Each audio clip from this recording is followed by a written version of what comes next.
Hello दोस्तों, स्वागत है आप सभी का एक और नई वीडियो में। आज मैं आप सभी के लिए लेके आ गया हूँ एक बेहद ही अजीब और डरावनी घटना। एक ऐसी घटना जिसे सुन के आपके शरीर के रोंगटे खड़े हो जाएंगे। तो चलिए दोस्तों, शुरू करते हैं वीडियो। अगर आपके साथ भी कोई ऐसा पैरानॉर्मल इंसिडेंट घटा है तो आप स्क्रीन पे दिख रही मेरी इंस्टाग्राम आईडी पे मुझे मैसेज करके अपनी स्टोरी बता सकते हो।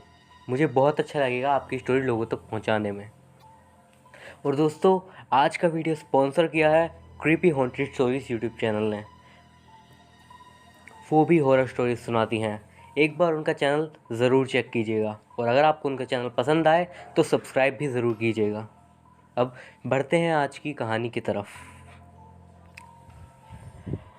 मुझे नहीं पता कि मुझे ये सब कहाँ से बताना चाहिए। मेरे लिखते हुए भी हाथ कांप रहे हैं। मैं अपना डर कंट्रोल नहीं कर पा रही हूँ। ये लिखते हुए मैं लगातार भगवान शिव का नाम ले रही हूँ। सच कहूँ आपसे तो मैं बेहद डरी हुई हूँ। मेरे साथ ये जो भी हुआ है इस कारण से। आप हो सकता है मुझे कुछ भी समझो या फिर इसे किसी भी वे में लो, लेकिन जो मेरे साथ हुआ है वो आप जानोगे तो आप भी हैरान हो जाओगे। सबसे पहले मैं आपको बताती हूँ कि मैं कौन हूँ। वैसे मैं आपको अपना नाम नहीं बता सकती। मैं आपको बस ये बता सकती हूँ कि मैं केरला के एक डिस्ट्रिक्ट की रहने वाली हूँ। प्रोफेशन से मैं एक टीचर हूँ। वैसे लोग मुझे हमेशा से एक इंट्रोवर्ट लड़की की तरह देखते थे, लेकिन अगर मेरे नज़रिए से मैं आपको बताऊँ तो मुझे ज़्यादा बोलने से लोगों को ज़्यादा सुनना अच्छा लगता है। मेरी बड़ी बहन है जिसका नाम है निरुपमा। वो एक स्ट्रगल करती हुई राइटर हैं। स्ट्रगल से मेरा मतलब ये है कि उनकी एक भी स्टोरी अब तक पब्लिश नहीं हुई है, लेकिन उन्हें लिखने का बहुत ज़्यादा शौक़ था। वो हमेशा से ही छोटी कहानियाँ लिखने की शौकीन थी और उन्हें लिखने में बहुत ज़्यादा मज़ा आता था। उनका हमेशा से लक्ष्य था कि वो बहुत ही बड़ी राइटर बने। बट हमारे साथ कुछ ऐसे इंसिडेंट्स हुए हैं पास्ट में कि मुझे ये नहीं पता कि मेरी बहन असल में ज़िंदा भी है या फिर नहीं। जैसा कि मैंने आप सभी को बताया, वो हमेशा से एक नोवेल लिखना चाहती थी। यहाँ तक कि उनकी जो पहली नोवेल थी वो एक सस्पेंस थ्रिलर होने वाली थी। इसीलिए वो चाहती थी कि वो एक अकेले घर में रहें जहाँ पे उन्हें लिखने के लिए कोई भी प्रॉब्लम ना हो, और इसीलिए वो हमारे घर से दूर 8 साल पहले एक दूसरे घर में शिफ्ट हो गई थी। एक बार उन्होंने मुझे वहाँ पर बुलाया भी था। अपना वो सुंदर सा अपार्टमेंट दिखाया था जिसका रेट भी ज़्यादा नहीं था। एक बार उनका विज़िट करने के बाद से मैं उनसे कभी नहीं मिली। यहाँ तक कि उनका फ़ोन कॉल भी आने बंद हो गए थे और मैसेजेस का उन्होंने रिप्लाई करना बंद कर दिया था। इस कारण से मैं बहुत ज़्यादा परेशान हो गई और मैंने सोचा कि मैं उनसे एक बार मिलने ही जाती हूँ।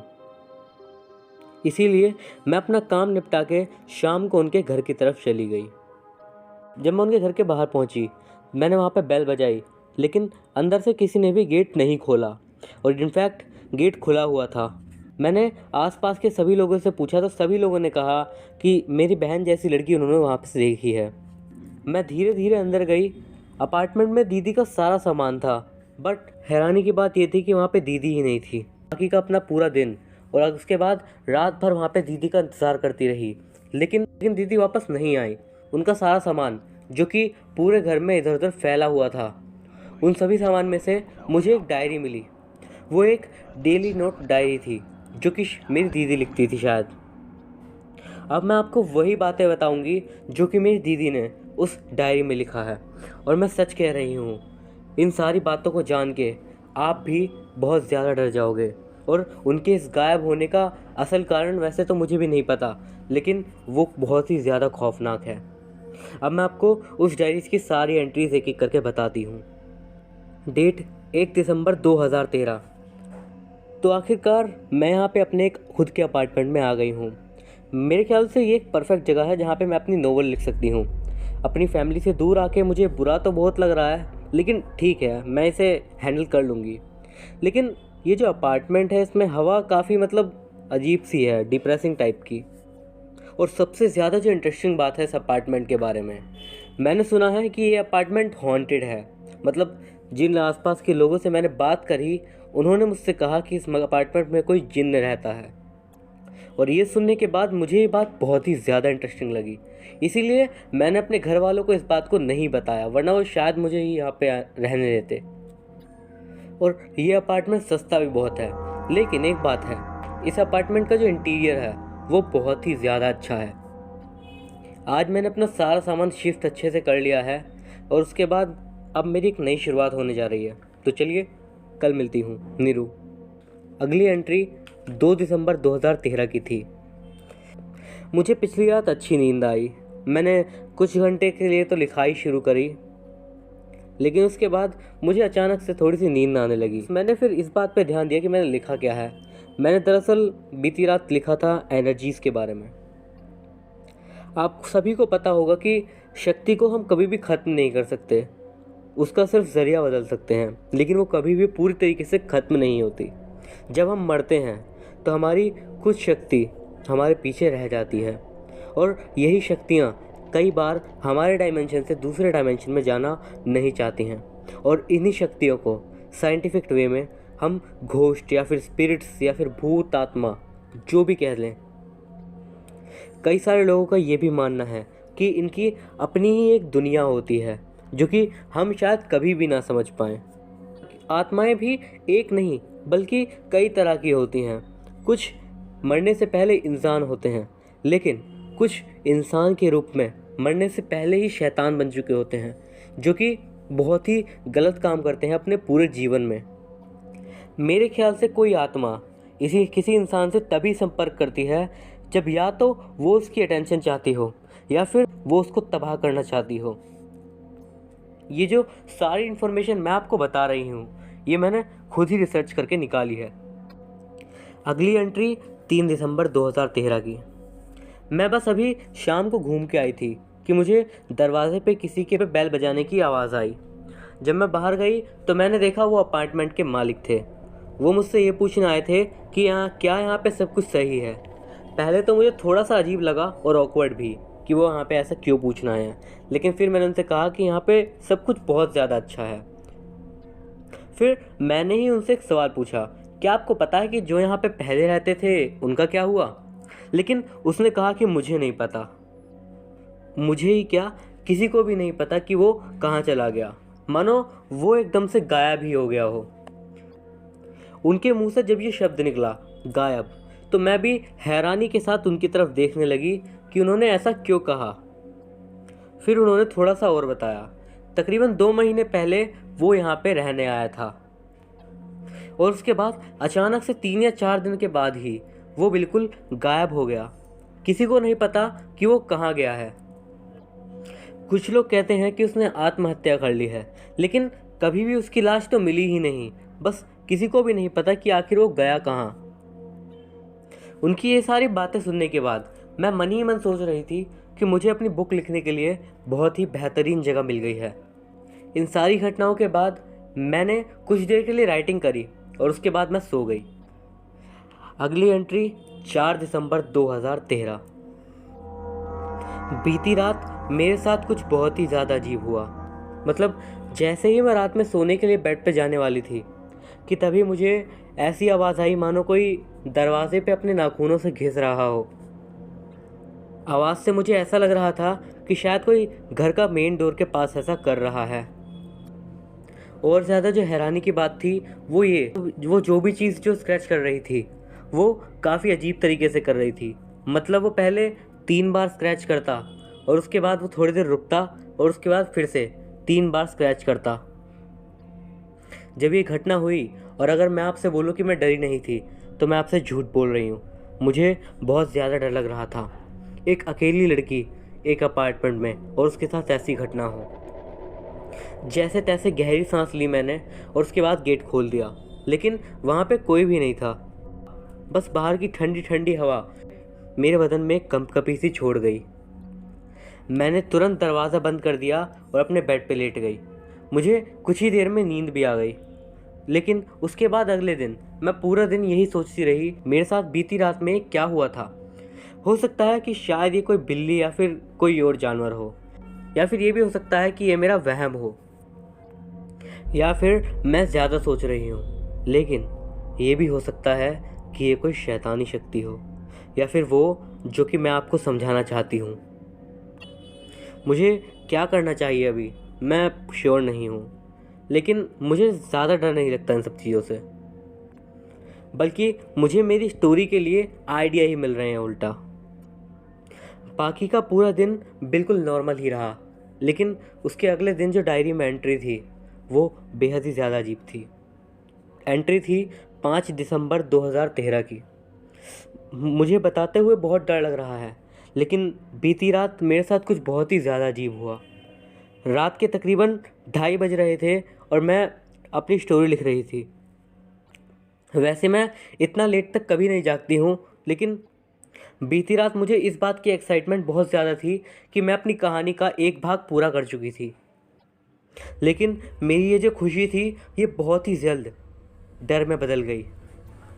मैं अपनी स्टोरी लिख ही रही थी कि मुझे अचानक से मेरे पीछे से किसी के फुसफुसाने की आवाज़ आने लगी। मुझे ऐसा लग रहा था कि मानो कोई धीरे धीरे मेरे पीछे आ रहा हो। मैं फ़ौरन पीछे मुड़ के देखी, लेकिन मेरे पीछे कोई भी नहीं था। मैं एक बार फिर से अपनी डायरी लिखने लगी। अभी मुश्किल से 2 मिनट हुए होंगे कि मुझे फिर से उसी चीज़ के फुसफुसाने की आवाज़ आई, और इस बार ऐसा लग रहा था कि मानो ये बहुत ज़्यादा पास से हो। मैं सच कह रही हूँ, इतना डर मुझे मेरी पूरी ज़िंदगी में नहीं लगा।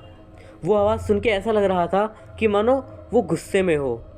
मुझे ठीक से समझ तो नहीं आ रहा था कि वो क्या कह रहा है, लेकिन वो आवाज़ बहुत ही ज़्यादा डरावनी थी और ऐसा लग रहा था कि मानो कई सारे लोग एक साथ गुस्से में चिल्ला रहे हों। ये जो मेरे साथ घटना हुई थी, इसके बाद मेरे से तो शांत नहीं रहा गया और मैंने लिखना छोड़ दिया। मैंने अपने कान में लीड लगाई और गाने चला के मैं अपना ध्यान भटकाने की कोशिश करने लगी। फिर थोड़ी ही देर में मैंने सोचा कि क्यों ना मैं सो जाती हूँ। रात के करीब 3 बजे मैं बेड पे लेट गई।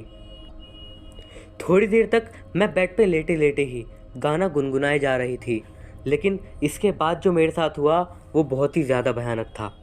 थोड़ी देर बाद जब मुझे नींद आने लगी तो मैंने अपनी लीड में गाने चलाना बंद कर दिया और मैं बेड पे लेट के आराम से सोने की कोशिश कर रही थी। जैसे ही मुझे नींद आने वाली थी, मुझे अचानक से मेरे चेहरे पर ठंडी ठंडी हवा आती हुई महसूस हुई। इसके बाद जो हुआ उसने मुझे बिल्कुल डर के अंदर छोड़ दिया। मुझे ठीक वही गाना सुनाई दिया जो कि अभी मैं थोड़ी देर पहले गुनगुना रही थी, और इस बार ये गाना वही चीज़ गुनगुना रही थी जिसकी मुझे पहले फुसफुसाने की आवाज़ आई थी। और सच कह रही हूँ, जब वो चीज़ वो गाना मेरे कानों में फुसफुसा रही थी, मेरी हालत ऐसी हो गई थी कि मानो अगर मेरा बदन कोई काट भी देता तो शायद ही एक बूंद खून निकल पाती बाहर। अभी तक तो फिर भी ठीक था, लेकिन अचानक से रूम में जो लाइट जल रही थी वो भी बंद हो गई, या फिर यूँ कहूँ कि लाइट ही चली गई। मुझे अब कुछ भी नहीं दिख रहा था, लेकिन वो फुसफुसाने की आवाज़ अब भी मेरे कानों में लगातार आ रही थी, और ऐसा लग रहा था कि वो आवाज़ पूरे रूम में अलग अलग जगह से आ रही हो, कभी इस कोने से तो कभी दूसरे कोने से। मेरा दिल बहुत ज़ोर से धक धक कर रहा था। मैं हिल भी नहीं पा रही थी। कुछ देर में ऐसे ही पड़ी रही और उसके बाद अचानक से ये आवाज़ बंद हो गई। एक बार फिर से मुझे सब कुछ नॉर्मल सा लगने लगा। अब अगर किसी के साथ भी ऐसी कोई घटना होगी तो वो तो शायद ही रात में सो पाएगा। मेरे साथ भी ऐसा ही हुआ। मैं बाकी का पूरा टाइम जागने में ही बिता दी। डायरी की अगली एंट्री 6 दिसंबर 2013 की थी, और वो भी एक अजीब से एक्सपीरियंस के साथ थी। मुझे पता नहीं क्यों ऐसा लग रहा है कि मुझे हर समय कोई ना कोई देख रहा है। हर वक्त मेरे ऊपर कोई ना कोई अपनी आंखें रखता है। पिछले 2 दिन मेरे साथ बहुत ही ज़्यादा अजीब हो रहे हैं। शुक्रवार की रात को 2 बजे मैं अपनी कहानी का दूसरा भाग लिख रही थी। बाहर हवा थोड़ी ठंडी ही थी, लेकिन बाहर जो अंधेरा था वो बहुत ज़्यादा था, क्योंकि दोपहर में ही किसी कारण से स्ट्रीट लाइट टूट गई थी और इसीलिए बाहर अंधेरा काफ़ी ज़्यादा था। अंधेरे के कारण रूम में अलग अलग जगह पे अलग अलग तरीके की परछाइयाँ भी दिख रही थी। सुबह तकरीबन 3:30 बजे तक लिखने के बाद मुझे नींद आने लगी और मैं बेड पे लेट गई। मुझे थोड़ी ही देर में नींद भी आ गई, लेकिन वो नींद ज़्यादा देर तक नहीं पूरी हो पाई। मुश्किल से 10 मिनट मुझे सोए हुए होंगे कि मैं अचानक से उठ मैंने ध्यान दिया कि रूम की लाइट भी जा चुकी है और पूरे घर में बिल्कुल अंधेरा हो चुका है। अंधेरे में मुझे अपनी आंखों को एडजस्ट करने में थोड़ी दिक्कत हुई, लेकिन उसके बाद जो चीज़ मैंने देखी उसने मुझे डर के मारे बिल्कुल जमा के रख दिया। मैंने देखा कि बालकनी के दरवाजे के पास कोई खड़ा था। अब मुझे ये नहीं पता वो कोई इंसान था या फिर आप समझ ही जाओ, वो बस एक लंबी सी काली रंग की आकृति थी जो कि बिल्कुल भी हिल नहीं रही थी, बस चुपचाप वहाँ पे खड़ी थी। मेरे आसपास की हवा और भी ज़्यादा ठंडी होने लगी, जिसकी वजह से मैं कांपने पे मजबूर हो गई। मैंने अपनी आंखें बहुत ज़ोरों से बंद कर ली और उसके बाद बड़ी मुश्किल से कुछ देर बाद मैंने उन आंखों को खोला और उसके बाद मैंने जो देखा मैं और ज़्यादा डर गई। वो जो काली आकृति थी वो अब बिल्कुल मेरे सामने थी। मैं बहुत ज़ोर से चिल्लाना चाहती थी, लेकिन मेरे मुंह से आवाज़ भी नहीं निकल पा रही थी। मैंने मन ही मन में हनुमान चालीसा पढ़ने की कोशिश की और कुछ ही देर में जब मैंने अपनी आंखें खोली तो वो चीज़ वहाँ से जा चुकी थी। लेकिन उस चीज़ का डर मेरे अंदर अब बस चुका है। अब मैं उसके बारे में अपनी डायरी में लिख रही हूँ, फिर भी मुझे बहुत ज़्यादा डर लग रहा है। मुझे ऐसा महसूस हो रहा है कि कोई मेरे पीछे ही खड़ा हो और मेरे कान के पास तेज़ तेज़ सांसें ले रहा हो। मैं बता नहीं सकती कि मेरे साथ आजकल क्या हो रहा है। शायद मैं पागल हो रही हूँ। अगली सुबह मैं सुबह सुबह घूमने के लिए वॉक पे गई थी। बाहर हवा ठंडी ही थी, लेकिन क्योंकि सर्दियों का मौसम चल रहा था इसीलिए कोहरा बहुत ही ज़्यादा था। मैं कान में लीड लगाए हुए आगे बढ़ी जा रही थी। मैं यही कोशिश कर रही थी कि कुछ भी हो जाए, लेकिन मेरे दिमाग में बीती रात वाले ख्याल फिर से ना आए कि मुझे अचानक से किसी के चलने की आवाज़ सुनाई देने लगी। हैरानी की बात थी कि मेरे कान में लीड लगी हुई थी और गाने तेज़ तेज़ आवाज़ में चल रहे थे, लेकिन फिर भी मैं अपने कानों में किसी के चलने की आवाज़ महसूस कर पा रही थी। थोड़ी ही देर में मुझे अपने सामने से कोई मेरी तरफ आता हुआ दिखाई दिया। कोहरा था इसीलिए मुझे ये तो पता नहीं चल पाया कि आखिर वो क्या था, लेकिन जैसे जैसे वो चीज़ मेरे पास आ रही थी मेरी सांसें धीरे धीरे तेज़ होती जा रही थी।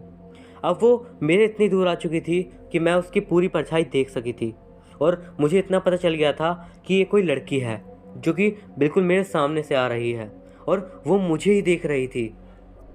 लेकिन जब वो कुछ कदम और आगे आई तो जो मैंने देखा उस पर ना तो आप यकीन करोगे और ना ही मैं आपको ठीक से समझा पाऊंगी। वो जो लड़की थी वो ठीक मेरी तरह दिखती थी। मैं वहाँ पे कई सेकंड तक बिल्कुल फ्रीज होके खड़ी रह गई थी, क्योंकि वो लड़की बिल्कुल मेरी तरह दिख रही थी और वो मुझे घूरते हुए ही जा रही थी। उससे भी ज़्यादा डरावनी बात ये थी वो मुझे देखकर एक भयानक सी स्माइल दे रही थी। मुझे यकीन नहीं हो रहा था कि मैंने अभी अभी क्या देखा है। मैं फ़ौरन वॉक को छोड़ के अपने घर चली गई। अब क्योंकि मैंने आपको बताया कि मैं एक राइटर और रीडर हूँ, तो मुझे कई सारी बुक्स पढ़ने का शौक़ है और उन्हीं बुक्स में मैंने पढ़ा है।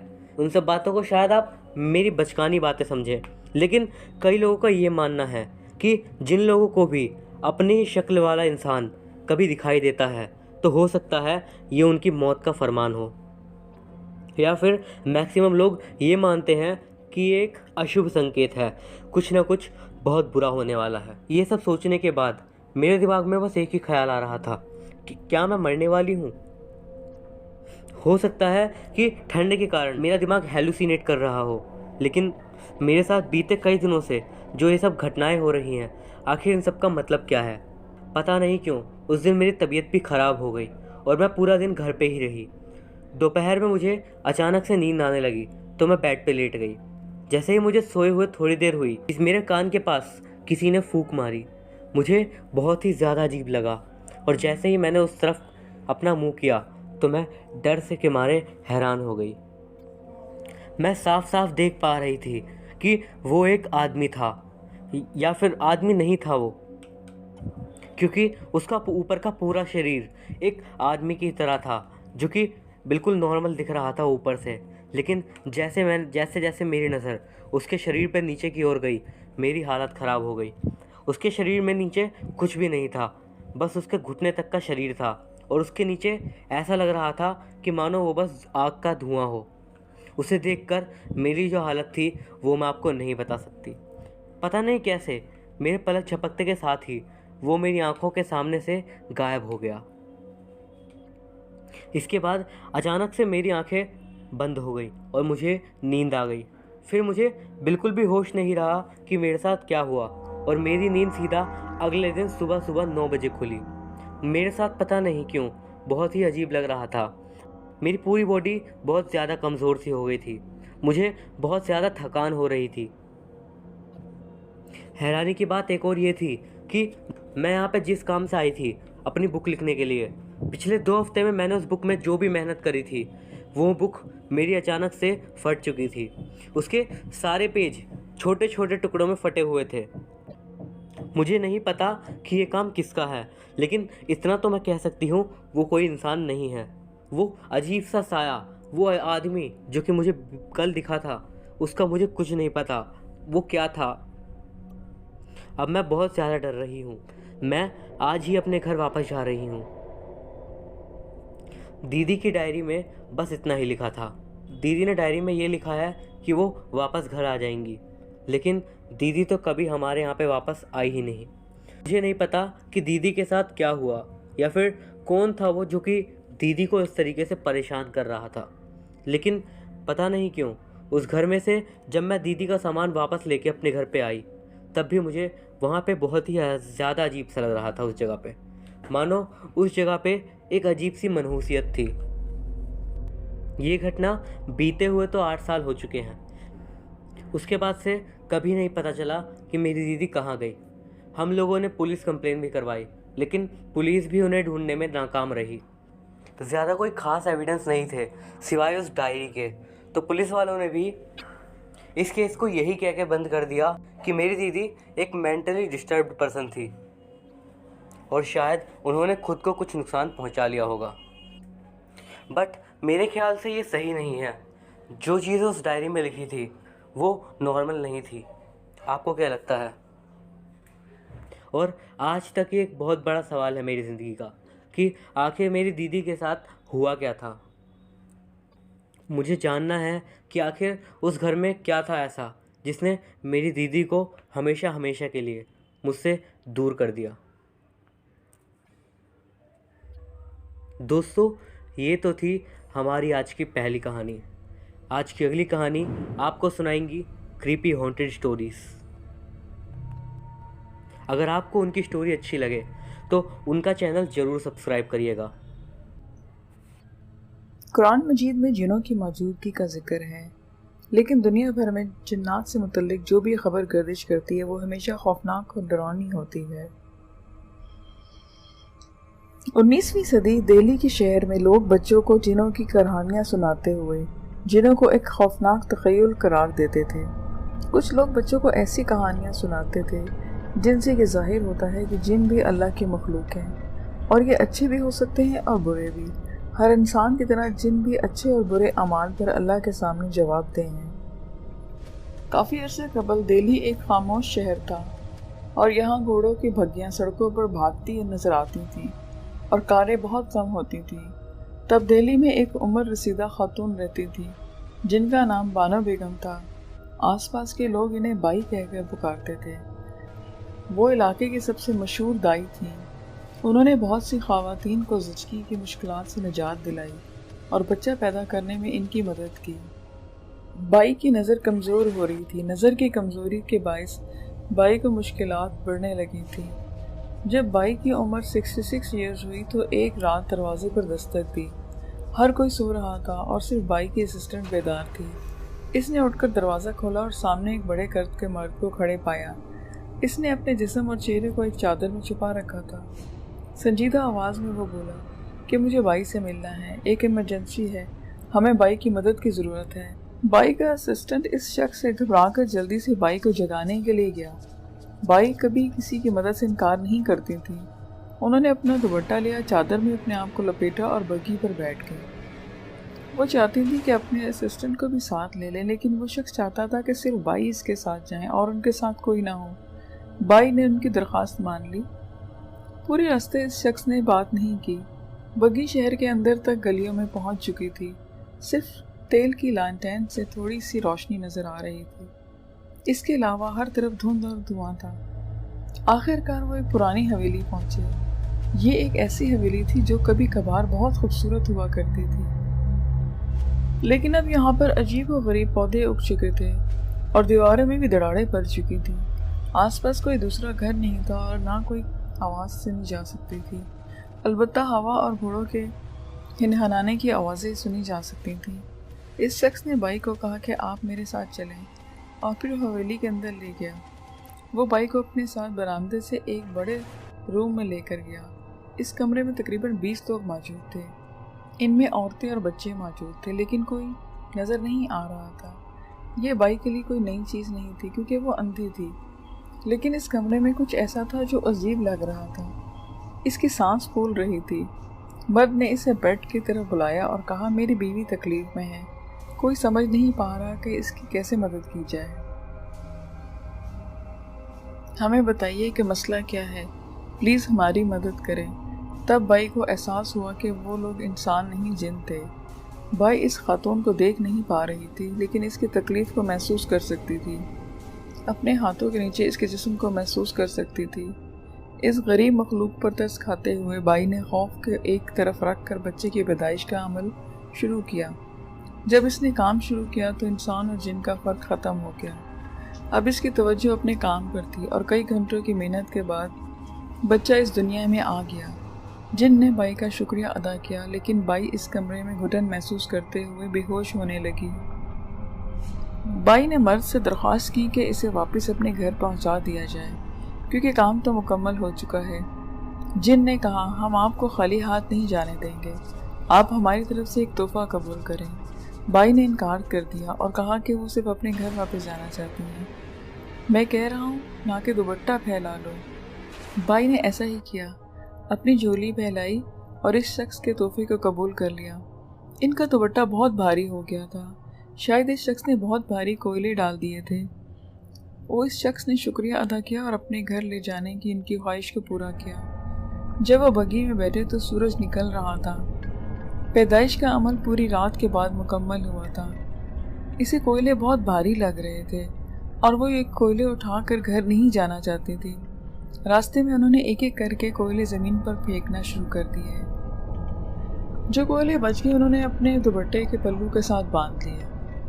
घर आने के बाद वो अपने बेडरूम में गई और उन्होंने एक अलमारी में वो सारे कोयले रख लिए। सुबह उनके खाविद उनको उठाने आए तो उनसे पूछा कि रात को जो आदमी था वो कौन था। उस बाई ने सारी वाक़या अपने खाविद को बताया तो खाविद ने पूछा कि आपको उसके एवज़ उन्होंने क्या इनाम दिया। उन्होंने सारी बात बता दी कि उन्होंने मुझे कोयले दिए थे, आप ये देखें अलमारी के साथ मैंने रखे हैं। जाके खाविद ने देखा तो उनकी हैरत की इंतहा न रही क्योंकि वो कोयले नहीं बल्कि सोने के खरे खरे सिक्के थे।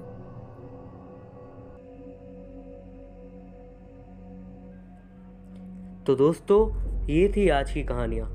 अगर आपको ये वीडियो अच्छा लगा हो तो उस वीडियो को लाइक ज़रूर कीजिएगा। मैं अभिषेक मिलता हूँ आपसे अगली वीडियो में। तब तक के लिए गुड बाय। इस वीडियो पे लाइक एम रखते हैं 500 लाइक्स का।